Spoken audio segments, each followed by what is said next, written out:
Programang ito ay rated SPG. Striktong patnubay at gabay ng magulang ang kailangan. Maaaring may masiselang tema, lengguwahe, karahasan, sexual, horror o droga na hindi angkop sa mga...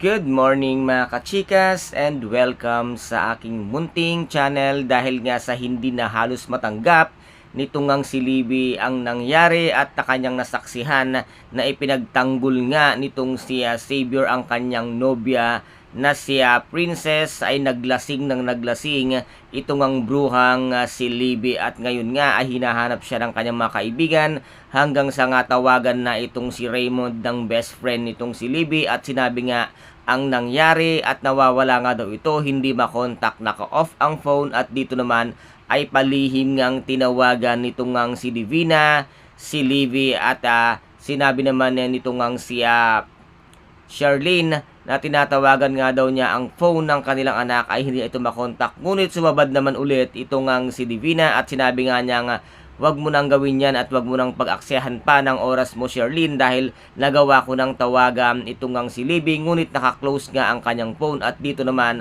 ay sumagot nga itong ang si Charlene sa kanya, wala kang karapatang pagbawalan ako at kahit anong gawin ko sa anak ko ay wala kang karapatan dahil isa ka lamang kabit at wala kang karapatang utusan ako or pagsabihan ako sa dapat kong gawin sa anak ko. Ngunit walang kalam-alam itong ang si Charlene na ito palang si Libby ay ang tunay na anak nitong ang si Divina, kung kahit ganun-ganun na lamang ang kanyang pag-aalala kung ano nga ang tunay na nangyari dito nga ngayon kaya Libby dahil sa sobrang pahiyaan niya sa school at nag-backfire nga sa kanya ang ginawa niya kay Princess. Yan ang nararapat sa isang katulad mo na walang hiya at masama ang ugali. At dito naman ay natuntun na nga nila kung saan nga naroroon ito ngang si Libby, nasa isang bar na ito nga ay naglalasing at ngayon ay ipinagtabuyan pa ang kanyang kaibigan at ngayon nga ay nauwi na at nakita nga nitong si Raymond,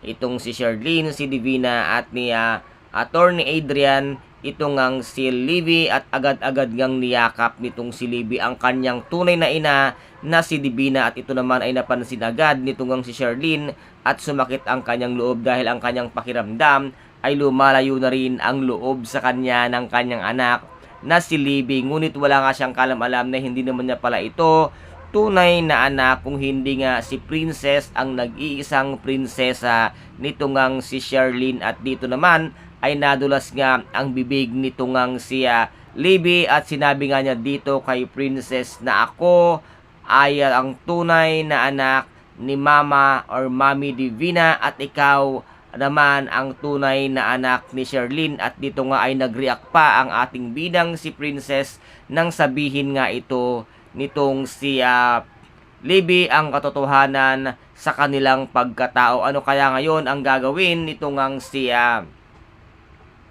Princess sa narinig niya nga dito sa tinuran nitong ang si Libby? Kaya guys, napakarami po nating mga dapat abangan at napaka-exciting na kaganapan dito nga sa Prinsesa ng City Jail. Kung nagustuhan po ninyo ang aking videos for today, paki-subscribe na lamang po ng aking channel, paki-like and share para maging update kayo sa lahat ng gagawin kong videos. Maraming salamat po. Ingat, God bless and bye-bye.